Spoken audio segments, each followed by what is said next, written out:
চাঁপাইনবাবগঞ্জে বিশ্ব ভোক্তা অধিকার দিবস পালিত। মাহিদুল ইসলাম ফরহাদ, চাঁপাইনবাবগঞ্জ জেলা থেকে। নিরাপদ পণ্য নিশ্চিত করি, ভোক্তার আস্থা গড়ে তুলি, এই প্রতিপাদ্যকে সামনে রেখে বিশ্ব ভোক্তা অধিকার দিবস উপলক্ষে চাঁপাইনবাবগঞ্জের র্যালি ও আলোচনা সভার মাধ্যমে দিবসটি পালিত হয়েছে।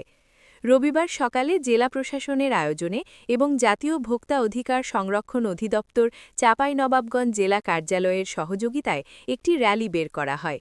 র্যালিটি শহরের গুরুত্বপূর্ণ সড়ক প্রদক্ষিণ করে একই স্থানে এসে শেষ হয়। পরে জেলা প্রশাসকের সম্মেলন কক্ষে আলোচনা সভা অনুষ্ঠিত হয়।